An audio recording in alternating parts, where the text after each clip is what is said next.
এখন আপনাদের রান্না করে দেখাবো ডিম বোনা। এই যে ডিম সিদ্ধ করে নিয়েছি দেখুন 7টি। তো আমি এখন এখান থেকে সবগুলো ডিম রান্না করছি। কিন্তু মেয়েটা স্কুলে গেছে, ও কাছে থাকলে কিন্তু ডিম নিয়ে দৌড় মারতো। তো ডিম রান্না করার জন্য আমি এখানে নিয়েছি দেখুন মাঝারি সাইজের 2টো আলু এভাবে গোল করে কেটে নিয়েছি। আর এর জন্য নিয়েছি এখানে সব মশলা দিয়ে পেঁয়াজ রসুন, আদা বাটা, জিরা বাটা আর লঙ্কার গুঁড়ি আর হলুদ পরিমাণ মতো নিয়েছি। এখানে একটু জল দিয়ে আমি ভালো করে গুলে নেব মশলাগুলো একসাথে।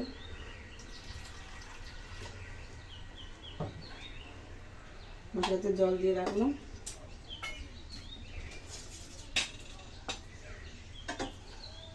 আমি এখান থেকে 2টো ডিম তুলে রাখছি, যেহেতু সকালে মেয়েটা কিন্তু ওই পরোটা খেয়ে স্কুলে গেছে। ও আবার এসে কিন্তু জিজ্ঞাসা করে যে মা পরোটা আছে নাকি। আমি ওর জন্য রেখে দিয়েছি ডাল আর পরোটা। তো ওই ডাল পরোটা খেলেও কিন্তু আর ভাতের কাছে যায় না, আর এই জন্য আমি 2টো রেখে দিচ্ছি। 5টা ডিম রান্না করবো, এতে কিন্তু হয়ে যাবে। দেখুন আমি কড়াইতে তেল দিয়েছি, তেল কিন্তু গরম হয়ে গেছে। এখন ডিমে দিয়ে দিচ্ছি হালকা একটু হলুদ,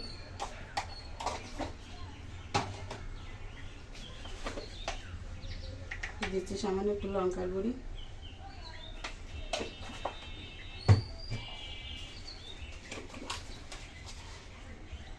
আর দিচ্ছি যে অল্প একটু লবণ। ভালো করে মিশিয়ে নিচ্ছি।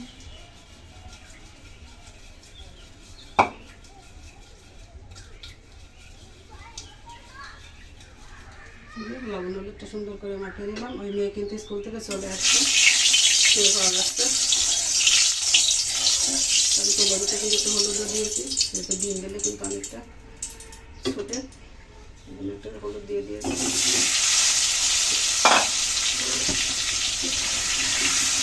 ডিমগুলো হালকা ভাবে তুলে নেবো মেয়েটা।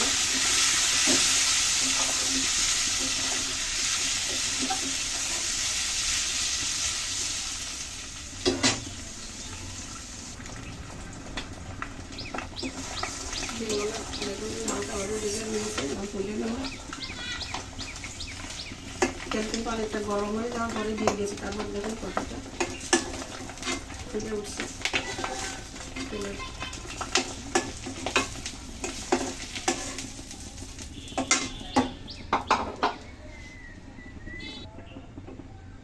তেলের ভিতরে আর একটু তেল দিয়ে দিচ্ছি।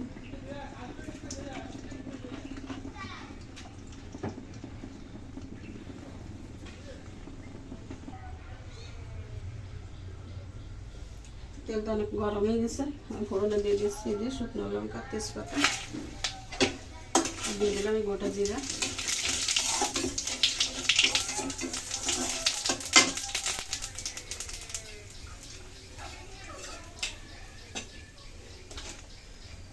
আলুগুলো দিয়ে দিলাম।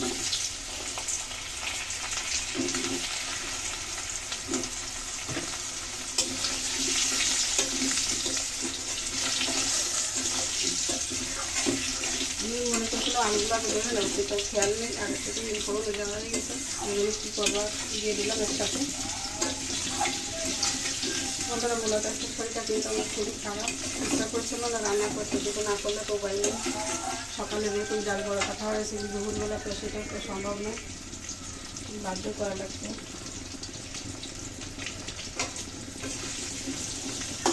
আলুটা একটু ভেজে নিই, তারপর দিয়ে দেবো মশলা।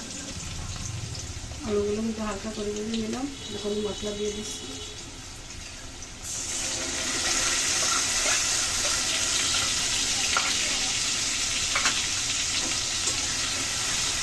আলুর সাথে মশলা ভালো করে কষিয়ে নিই।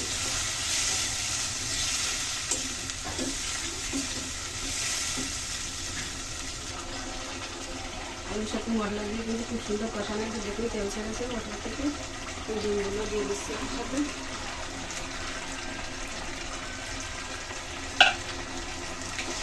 ডিম দিয়ে হালকা কষিয়ে তারপর জল দিয়ে দেবো।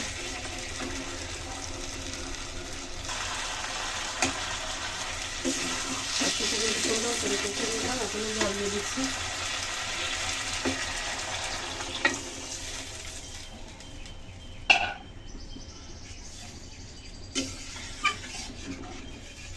তরকারিতে বল ভাসা পর্যন্ত অপেক্ষা করবো, তারপর ঢাকা দিয়ে রান্না করবো। তরকারি খুব সুন্দর করতে শুরু করেছে। এরকম ঢাকা দিয়ে দিচ্ছি। এই যে টমেটো নিয়েছি দুটো, টমেটোগুলো পরে দেবো, সাথেই থাকুন সব। ঢাকনা খুলে নিচ্ছি। অনেকক্ষণ পর ফিরে আসলাম, দিয়ে দিচ্ছি পরিমাণটা লবণ।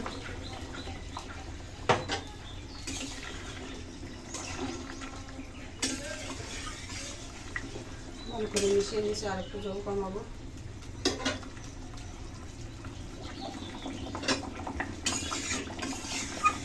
জল কিন্তু অনেকটাই টেনে গেছে, এতটুকু করে রাখা লাগে। তার মানে সে কথা আগে থেকে বলেছে আমাদের জল লাগে আমাদের। এখন একটু আদা দিয়ে দিচ্ছি,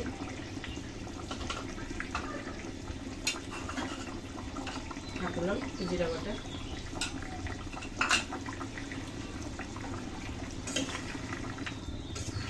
টমেটোগুলো এখন দিয়ে দেবো। তো বন্ধুরা, আমি আবার একটু কথা আপনাদের কাছে বলে রাখি, আমার এই সাধারণভাবে রান্না করা রেসিপিগুলো যদি আপনাদের কাছে ভালো লাগে তো অবশ্যই একটু চ্যানেলটা সাবস্ক্রাইব করে রাখবেন, এবং পাশে থেকে চ্যানেলটিকে সামনের দিকে এগিয়ে নিয়ে যেতে একটু সাহায্য করবেন। এটা কিন্তু আপনাদের কাছে আমি অনুরোধ করি সবসময়।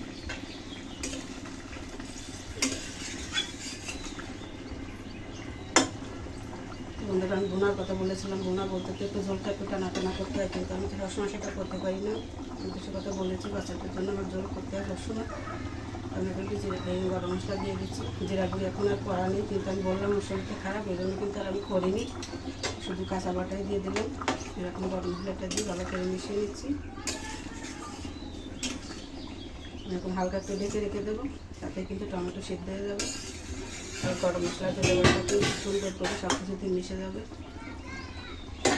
একটু হালকা আছে, একটু ঢাকা দিয়ে রেখে দিচ্ছি। আমি পরের ঢাকনাগুলো ধুই, দেখুন কী অবস্থা, কিন্তু আমার শরীরটা এত খারাপ, দাঁড়াতে কষ্ট হচ্ছে। ঢাকনা তুলে নিয়েছি, রান্না কিন্তু হয়ে গেছে। দেখুন টমেটো কিন্তু খুব সুন্দর সিদ্ধ হয়ে গেছে, আর আলুটা একদম মনের মতো হয়ে গেছে। দেখুন মুখে দেখেই মিলে যাবে। দেখুন তরকারি নামিয়ে নিচ্ছি, বন্ধ করে দিলাম। তো বন্ধুরা, এই যে তরকারি নামিয়ে নিয়েছি, দেখুন ডিমের জলের কালারটা। তো বন্ধুরা, আমি একটা কথাই বলবো, যে যদি আপনাদের যদি মনে চায় তাহলে অবশ্যই চ্যানেলের সাথে থাকুন, কারণ জোর করার কোনো বিষয় না, কিন্তু ভালোবাসা হচ্ছে কিন্তু মনের ব্যাপার। তো আপনারা যদি আমাকে ভালোবাসেন সেভাবে আমাকে সামনে এগিয়ে নেবেন, আর যদি মনে চায় যে না দরকার নেই তাহলে তার কোনো কথা নেই। তো বন্ধুরা, আমি কিন্তু কারো ভিডিও দেখতে গেলে প্রথমে দেখি আর না দেখি একটা লাইক এডিক দিয়ে নিই। আমি মনে করি যে আমার জন্য কারো যদি উপকার হয় তা হোক, সমস্যা কী। তো সেভাবে যদি আপনারা যদি চান তাহলে অবশ্যই আমাকে সামনের দিকে এগিয়ে নেবেন, আর যদি না চান তাহলে তো অন্য কথা। তো বন্ধুরা, সবাই ভালো থাকুন। অনেক কথা বলে ফেললাম, তো সবাই ভালো থাকবেন, সুস্থ থাকবেন।